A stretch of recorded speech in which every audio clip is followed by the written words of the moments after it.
सम्मानित मुल्क के मालिकों, मैं बौद्ध भिक्षु सुमित रतन। आगे 5 मई 2023 आ रहा है। पूरी दुनिया के बौद्धों का ये सबसे बड़ा पर्व है, सबसे बड़ा त्योहार है। मैं आपसे पूछना चाहता हूं, आपसे जानना चाहता हूं कि आने वाला पर्व बुद्ध पूर्णिमा, बैसाख डे आप कैसे मनाते हैं। अगर आपको नहीं जानकारी है तो मैं आपको बताना चाहता हूं कि आपको बैसाख डे बुद्ध पूर्णिमा कैसे मनानी है। भारतीय इतिहास में जैसी की मान्यता है कि बुद्ध पूर्णिमा के दिन तथागत भगवान बुद्ध का जन्म हुआ था।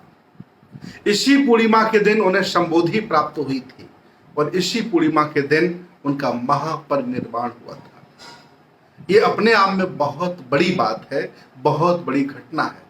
दुनिया में जितने भी लोग पैदा हुए, लेकिन उनके साथ ऐसा नहीं घटित हुआ जैसा महाभैषज्य गुरु तथागत भगवान बुद्ध के साथ हुआ है। मैं चाहता हूं आप बुद्ध पूर्णिमा कैसे मनाएं। बुद्ध पूर्णिमा के दिन आप अपने घर को अगरबत्ती मोमबत्ती से रोशन करें। आप अपने घर को लाइट से सजाएं।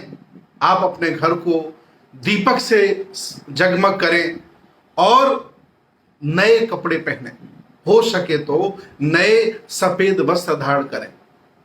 सभी लोगों को साथ बैठाकर, अगर आपके आसपास कहीं बौद्ध भिक्षु रहते हैं, बौद्ध विद्वान रहते हैं, बौद्ध आचार्य रहते हैं, संस्काराचार्य रहते हैं, तो उनको आमंत्रित करें।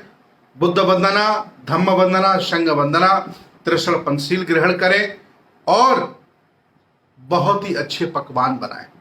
इतना ही नहीं, आप जैसा कि बौद्धों में परंपरा है, आप खीर भी बनाएं और खीर बहुत अच्छी बनाएं और खीर बना करके स्वयं उसको खाएं और आस-पास जो लोग आपकी बुद्ध पूर्णिमा में शामिल नहीं हुए हैं, आपके महोत्सव में शामिल नहीं हुए हैं, उनके घर वो खीर देने जाएं। जब आप उनके घर खीर देने जाएंगे और कहेंगे कि मैंने बुद्ध पूर्णिमा मनाई है, मैं बौद्ध हो गया हूं, मैं बौद्ध के विचारों पर चल पड़ा हूं, उनके आदर्शों पर चल पड़ा हूं, मुझे बुद्ध अच्छे लगते हैं, बुद्ध से अच्छा कोई दूसरा मानव नहीं है। जब उन्हें खीर आप देने जाएंगे तो सहर्ष व खुशी से आपकी खीर स्वीकार कर लेंगे और अगली बार जब बुद्ध पूर्णिमा आएगी तो आपकी बुद्ध पूर्णिमा में जरूर शामिल होंगे। याद रखें, अभिमान घमंड किसी भी तरह का उसे दूर रख दें। करुणा, दयाशील, भाईचारा के साथ सबको जोड़ें और जाति भेद ना करें। अगर बुद्ध पूर्णिमा के कार्यक्रम में आपके घर में ब्राह्मणों के द्वारा बनाई गई एक ही जाति के लोग शामिल होते हैं तो आप भी जातिवादी हैं। आप बहुजन समाज के जितने भी लोग आसपास रहते हो सबको आमंत्रित करें, सबको खीर देने जाएं, तब जाकर के बहुजन समाज बनता है। भगवान बुद्ध के धम्म में जाति का मतलब है जन्म लेना। जाति का मतलब ये नहीं कि ऊंची जाति नीची जाति। और ये भाव अगर आपके मन में बैठा है तो आपसे ज्यादा मनुवादी और आपसे ज्यादा नालायक व्यक्ति दुनिया में कोई नहीं हो सकता। इसलिए बुद्ध पूर्णिमा के दिन सफेद वस्त्र पहने और एक बात कभी ना भूलें, वो बात बहुत महत्वपूर्ण है, पंचशील का झंडा जहां भी मिले, जैसे भी उपलब्ध हो सके मंगाएं और बुद्ध पूर्णिमा के दिन अपने घर के ऊपर जरूर लगाएं। जब बुद्ध पूर्णिमा के दिन अपने घर में आप पंचशील का झंडा लगाएंगे तो जब लोग देखेंगे तो पूछेंगे कि ये झंडा किसका है। काफी लोग तो आपसे मजाक करेंगे, किस देश का आपने झंडा लगा लिया है। तो आप जब बताएंगे कि भगवान बुद्ध के धम्म का झंडा है, 5 शीलों का झंडा है, 5 रंगों का झंडा है, सारे धर्मों के झंडे अलग अलग हैं पूरी दुनिया में, लेकिन भगवान बुद्ध के धम्म का झंडा पूरी दुनिया में एक ही है। और ये झंडा मेरे अकेले घर में नहीं है।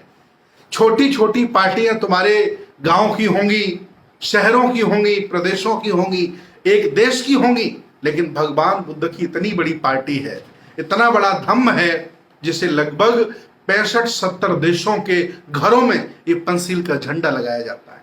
आप अपने आप को नगर से, मोहल्ले से निकालकर अंतर्राष्ट्रीय बना लेते हैं।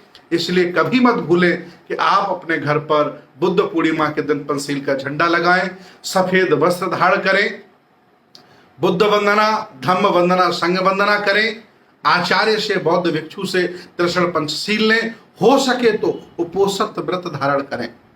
जब आप पढ़ेंगे बुद्धिज्म को तो उसकी जानकारी मिलेगी। और हो सके तो बुद्ध पूर्णिमा के दिन आप दान करें, आप किसी गरीब व्यक्ति की हेल्प करें, आप किसी असहाय व्यक्ति की हेल्प करें, हो सके तो बौद्ध भिक्षु को दान करें, ये परंपरा में डालें। जब आप ऐसा करेंगे, सबको जोड़ने का भाव रखेंगे, तो मैं दावे के साथ कहता हूं आपके गांव में, आपके मोहल्ले में, आपके शहर में एक भी घर ऐसा नहीं होगा जिस घर में वो लोग बुद्ध पूर्णिमा को नहीं मनाएंगे, वैसाख डे को नहीं मनाएंगे।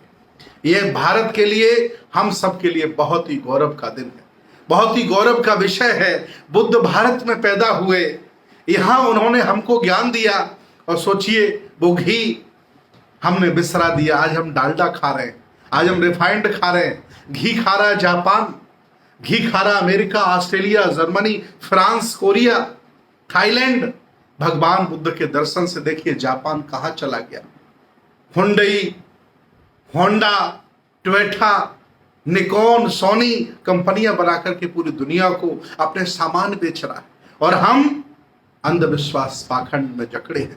आओ हम गर्व से कहते हैं कि हम बौद्ध हैं, बौद्ध लिखें, बौद्ध बने, बौद्ध दिखें। आपके संस्कारों से, व्यवहार से, आपके पहनावे से दिखना चाहिए कि आप बौद्ध हैं, बुद्ध के अनुयायी हो गए।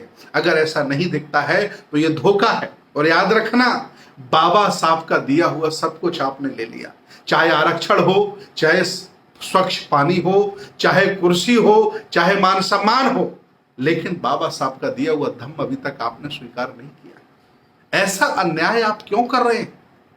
इसलिए बहुजन समाज के लोगों, ध्यान से सुनो, एक बार फिर आपसे कह रहा हूं कि जो सम्मान बुद्ध की छाया में आपको मिल जाएगा, दुनिया में कोई नहीं दे सकता।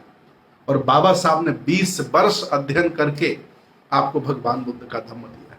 विचार करिए, सम्राट अशोक ने अपनी बेटी, अपने बेटे को बौद्ध भिक्षु बनाकर के विदेश में प्रचार करने के लिए भेजा। आज दिन तक इस भारत में दूसरा कोई सम्राट अशोक पैदा नहीं हुआ। कितना बड़ा गौरव है ये। लोग लांछन लगाते हैं, आरोप लगाते हैं हमारे चरित्रों पर, हमारे पात्रों पर, हमारे महापुरुषों पर। उनकी बात पर ध्यान मत दीजिए, क्योंकि आपके हाथ में लेखनी नहीं रही। लिखने वालों ने आपका चरित्र हनन किया है, आपके साथ अन्याय किया है, आपका चित्रण अच्छा नहीं किया। इसलिए घबराइएगा नहीं। आ रही है 5 मई 2023। मत भूलिएगा कि आपका घर मोहल्ले में सबसे अच्छा चमकना चाहिए। घर का कलर कराइए, अच्छे कपड़े पहनिए, खीर बनवाइए, हर्षोल्लास से उसको सेलिब्रेट करिए और धन्यवाद दीजिए कि बुद्ध आपकी वजह से हमें समता, दया, करुणाशील मिली, आपकी वजह से हमें लोकतंत्र मिला, और आपकी वजह से हम वर्ल्ड वाइड हो गए हैं, दुनिया में छा गए हैं। ऐसा भाव रखते हुए देश भारत के सभी जिंदा लोग, विज्ञानवादी, तर्कवादी, बहुजन समाज के लोग अब की बार बुद्ध पूर्णिमा मनाएंगे, और घर पर पंचशील का झंडा लगाना कभी नहीं भूलेंगे। बहुत बहुत धन्यवाद, बहुत बहुत साधुवाद, मंगल कामनाएं आपके लिए।